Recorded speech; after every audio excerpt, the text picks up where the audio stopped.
अस्सलाम वालेकुम। मैं हूं मोहम्मद रमज़ान और आप देख रहे हैं YouTube channel math hub by MR. MTH 100 general mathematics, इसका टॉपिक नंबर 8 है आपके सामने। टॉपिक नंबर 8 का नाम है स्टैटिस्टिक्स। ये टॉपिक आपके पास ज़्यादातर थियोरेटिकल ही है, बेसिक डेफिनेशंस है और मोस्ट इम्पॉर्टेंट डेफिनेशंस हैं MCQs में, क्विज़ में और पेपर में शॉर्ट क्वेश्चंस में आ सकती हैं, मोस्ट इम्पोर्टेंट हैं, क्योंकि ये वाला सारा टॉपिक जो है आपका वो थियोरेटिकल है, डेफिनेशंस ही है। फर्स्ट डेफिनेशन आपके पास स्टैटिस्टिक्स की है। मेथड ऑफ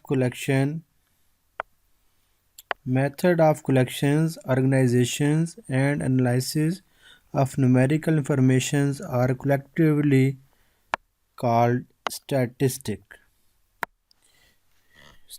किसको बोलते हैं?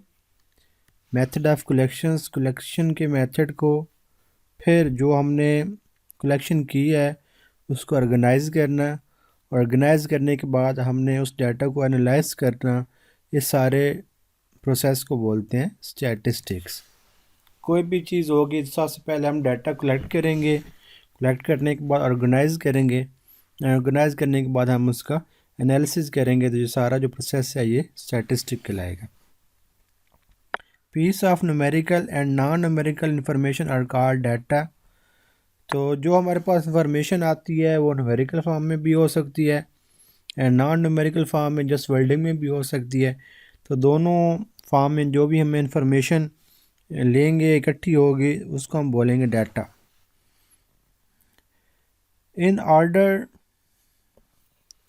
Order to collect data collect करने के लिए यू नीड टू ऑब्ज़र्व, आपको मुशाहिदा करने की ज़रूरत होगी, और मेजर सम प्रॉपर्टी, या फिर किसी प्रॉपर्टी की पैमाइश करनी होगी, जिस property is called a variable.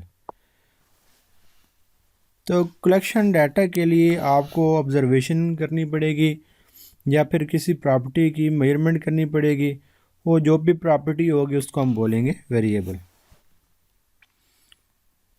अब वेरिएबल आपके पास 2 टाइप्स का हो सकता है, वो या तो क्वालिटेटिव हो सकता है या फिर क्वांटिटेटिव हो सकता है। डेफिनेशन हम देखते हैं। A variable is qualitative if it is not possible for it to make a numerical value। अगर आपके पास जो वेरिएबल है ऐसा है जिसको हम न्यूमेरिकल वैल्यू नहीं दे सकते, फॉर एग्ज़ाम्पल कि हम किसी के बारे में ये ऑब्ज़र्व कर रहे हैं कि उसकी वो झूठा है या सच्चा है, तो फिर झूठा या सच्चा है को तो हम न्यूमेरिकल वैल्यू नहीं दे सकते, ये वर्डिंग में ही आएगा। तो ऐसी जो वेरिएबल होगा उसको हम बोलेंगे qualitative. A variable is quantitative if it can take a numerical value। और ऐसा वेरिएबल जो न्यूमेरिकल वैल्यू ले सकता है उसको हम बोलेंगे क्वांटिटेटिव। वर्ड से है क्वालिटेटिव एंड क्वांटिटेटिव। क्वांटिटेटिव मिकदार के लिए होता है, क्वालिटेटिव खसूसियत के लिए होता है, क्वालिटी से निकलता है। A quantitative variable which can take any value in a given range is called a continuous variable। यानी quantitative variable which can take any value in a given range, कोई रेंज गिवन है उसमें से अगर कोई आपके पास क्वांटिटेटिव वेरिएबल वैल्यू ले रहा है उसको हम बोलेंगे वो कंटिन्यूस है। A quantitative variable which has clear steps between its possible value is called a discrete variable। और ऐसा आपके पास वेरिएबल जो आपके पास एक रेंज में से एक वैल्यू नहीं ले रहा, लेकिन उसकी वैल्यूज़ में स्टेप्स हैं, यानी कि पहले 2 ले रहा है, फिर 5 ले रहा है, फिर 7 ले रहा है, इस तरह का स्टेप्स है, उसको हम बोलेंगे discrete variable. Type of statistics. First इसकी टाइप्स है डिस्क्रिप्टिव स्टैटिस्टिक्स। डिस्क्रिप्टिव, जिस तरह आपके पास डिस्क्रिप्टिव सेट होता है, ऐसा सेट जिसको हम जस्ट वर्ड्स में बयान कहते हैं, तो ये आपके पास है descriptive statistics. Descriptive statistics comprises those methods concerned with collection and describing a set of data as so to yield meaningful information। तो इस तरह के जो आपके पास स्टैटिस्टिक होती है जिसमें हम क्या करते हैं, डाटा कलेक्ट करते हैं और describing a set of data so to yield meaningful information. हम इस तरह डाटा कलेक्ट करते हैं जिससे हमें कोई मीनिंगफुल इंफॉर्मेशन मिल जाए, तो उसको हम बोलते हैं डिस्क्रिप्टिव स्टैटिस्टिक। वैसे भी अगर आप कंप्यूटर साइंस की वर्डिंग में जाएं तो इंफॉर्मेशन की डेफिनेशन भी यही होती है कि processed data is called information. नीचे उसने एग्जांपल दी हुई है, summarised large amount of data collected from the pool game of 2011 Cricket World Cup to provide immediate meaningful information concerning the performance of each team। देखें आपके पास cricket world cup हुआ है, उसका नीचे ग्रुप्स में सारी टीम्स की इंफॉर्मेशन दी हुई है, तो इस तरह की जो इन्फॉर्मेशन होगी इसको हम बोलेंगे डिस्क्रिप्टिव स्टैटिस्टिक्स। एक आपके पास होती है inferential statistics, comprises those methods concerned with analysis of subsets of data, leading to prediction or inferences about the entire set of data। ये इन्फरेंशियल स्टैटिस्टिक्स क्या होती है कि आपको पूरे एक डाटा पर नहीं की जाती, बल्कि किसी डाटा के कुछ पार्ट पर की जाती है, कुछ सबसेट पर की जाती है। उस जो सबसेट्स के रिज़ल्ट होते हैं, उन रिज़ल्ट की मदद से हम उसके तमाम जो ग्रुप होता है उसके रिज़ल्ट का हम मेजरमेंट कर लेते हैं, अंदाज़ा लगा लेते हैं। जिस तरह ये एग्जांपल्स में दिए हुए हैं, suppose we collected data for 30 year regarding the average rainfall in the month of July in Lahore. हमने पिछले 30 सालों का डाटा लिया है लाहौर का, जुलाई में जितनी बारिश होती है, and the amount came to be 3.3 centimetre. पिछले 30 सालों के डाटा से हमें ये इंफॉर्मेशन मिली है कि जुलाई के अंदर लाहौर में 3.3 सेंटीमीटर आपके पास रेनफॉल होता है। तो इससे हम क्या एक्सपेक्ट कर सकते हैं, अंदाज़ा लगा सकते हैं, we make the inference that next year in the month of July we can expect between 3.2 and 3.4 centimetre of rain. 3.3 centimetre हमें अपने डाटा इंफॉर्मेशन से मिला कि 3.3 जुलाई में होती है बारिश। तो हम क्या करते हैं कि एक पॉइंट पीछे भी कर देते हैं, एक पॉइंट आगे भी कर देते हैं, और फिर हम अंदाज़ा लगाते हैं कि 3.2 से 3.4 के दरमियान में जुलाई में बारिश हो सकती है। तो आप ये देखें, हमने एक स्पेसिफिक सबसेट पर अपनी डाटा कलेक्शन की और हमने नेक्स्ट की मेजरमेंट कर ली, अंदाज़ा लगा लिया, इसको बोलते हैं inferential statistic. Where can statistics contribute. अब ये आपके पास एप्लीकेशन है स्टैटिस्टिक की कि स्टैटिस्टिक कहाँ कहाँ यूज़ होती है, ये आपने खुद अच्छी तरह याद रखनी है। आपके पास शॉर्ट क्वेश्चन भी पूछ सकता है कि right the application of statistics in business industry. फिर आपने खुद बताना है कि मैन्युफैक्चरिंग में यूज़ होती है, मार्केटिंग में, इंजीनियरिंग में, बैंकिंग में। वो आपसे सेपरेट भी पूछ सकता है कि मैन्युफैक्चरिंग में स्टैटिस्टिक्स का एप्लीकेशन बताएं, तो ये आपने बताना है कि improve product quality, increase efficiency of process. वो आपसे पूछ सकता है कि मार्केटिंग में बताएं स्टैटिस्टिक्स की एप्लीकेशन, तो फिर आपने खुद बताना है कंडक्ट सैम्पल सर्विसेज। ये सब नीचे सारे एप्लीकेशंस हैं, इसमें कोई कंसेप्ट की बात नहीं है, तो ये आपने खुद रीड कर लेनी है।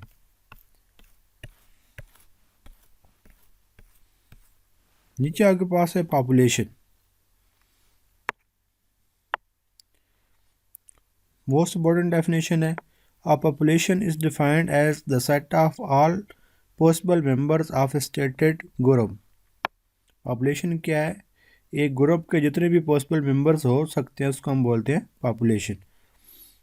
ये नीचे एग्जांपल है, a cross section of the returns of all stocks traded on the New York stock exchange is an example of population. तो ये आपने वैसे भी याद रखने हैं कि ये जो आपके पास cross section of the returns of all the stocks traded वाली जो एग्जांपल्स है वो किसकी है, पॉपुलेशन की है।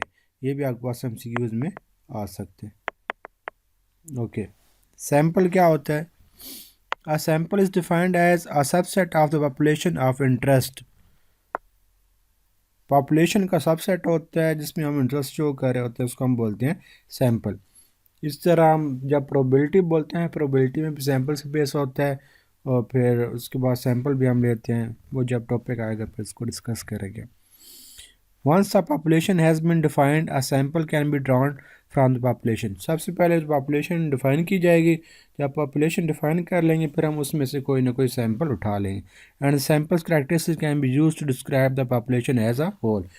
तो जो आपके पास प्रॉपर्टीज़ होंगी उस सैंपल की, वही प्रॉपर्टीज़ होंगी पूरे आपके पास उस स्टेट पॉपुलेशंस की।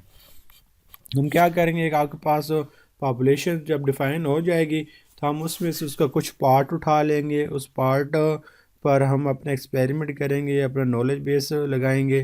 तो उस सैंपल से हमें जो नतीजे अखज़ होंगे वो नतीजे हम उस पूरे पॉपुलेशन की कंसिडर करेंगे।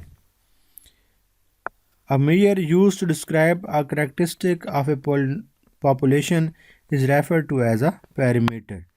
A measure used to describe a characteristic of a population, ऐसी मेजरमेंट जो क्या करती है, पॉपुलेशन की करेक्टरिस्टिक को मेजर करती है, उसको हम बोलते हैं पैरामीटर।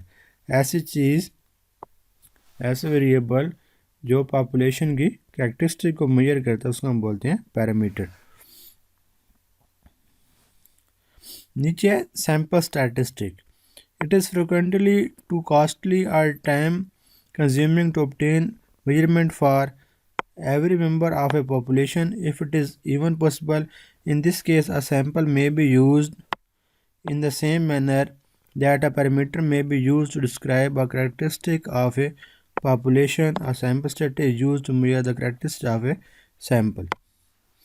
ये बता रहा है कि हो सकता है कि एक सैंपल जो एक पॉपुलेशन में है वो दूसरे पॉपुलेशन में किसी और मीनिंग में यूज़ हो रहा हो। अब मेजरमेंट स्केल्स क्या होते हैं? एक होता है नॉमिनल स्केल। नॉमिनल स्केल क्या होता है? Observation are classified are counted with no particular order. It consist of assigning item to group are categories. No quantitative information is conveyed and no ordering of the atom is implied. Nominal scales are therefore qualitative rather than quantitative. ये बात आपने याद रखनी है, जो nominal scale होता है ये आपके पास क्वालिटेटिव होता है, क्वांटिटेटिव नहीं होता। ये आपके पास ना तो क्वांटिटी के बारे में इंफॉर्मेशन देता है, ना ही नंबर के बारे में देता है, और ना ही आर्डर के बारे में देता है। आप इसकी एग्जांपल्स क्या है नॉमिनल स्केल की? Religious preferences, race and gender are example of nominal scales. तो ये आपने एग्जांपल याद रखनी है, एमसीक्यूज वगैरह में आ सकती है। ऑर्डिनल स्केल क्या होता है? All observation are placed into separate categories and the categories are placed in order with respect to some characteristic. अब ये देखें उसका अपोजिट है, ये नॉमिनल स्केल का अपोजिट है। Differences between values make no sense. नीचे आपके पास एग्जांपल है, political parties on left to right spectrum given label 0, 1, 2, restaurant rating etcetera are example of ordinal scales.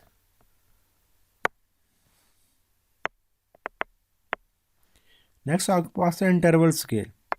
This scale provides ranking and assurance that differences between scales values are equal. वहाँ पर ऊपर था आपके पास के differences between values makes no sense. यहाँ पर क्या है? Differences between scales values are equal. Differences make sense. Ordinal में डिफरेंसेस सेंस नहीं रखते थे लेकिन यहाँ पर रखते हैं, but ratio does not. Differences sense रखते हैं लेकिन रेशियोज नहीं रखते। And there is no natural zero, इसमें ज़ीरो कोई भी नहीं होता। सर टेम्परेचर आपके पास है, centigrade, Fahrenheit and rates example of interval scale, तो इसमें ज़ीरो नहीं होता। नेक्स्ट आपके पास है ratio scale. This represent the strongest level of measurement. ये देखिए स्ट्रॉन्गेस्ट लेवल ऑफ मेजरमेंट कौन सा है? रेशियो स्केल है। एमसीक्यूज के लिए याद रखिएगा। In addition to providing ranking and equal differences between scale values, ratio scales have a true 0 point as the origin. या रेशियो स्केल जो आपके पास स्ट्रॉन्गेस्ट लेवल ऑफ मेजरमेंट है और इसमें आपके पास रेशियो स्केल है वो true 0 point as the origin. जो इसका 0 पॉइंट होता है उसको हम रीजन कंसिडर करते हैं। ये आपके पास हाइट है, वेट है, एज है, लेंथ है। ये देखिए ये सारी ज़ीरो हो सकती है ना, हाइट भी ज़ीरो हो सकती है, वेट भी, एज भी। तो ये आपके पास है रेशियो स्केल।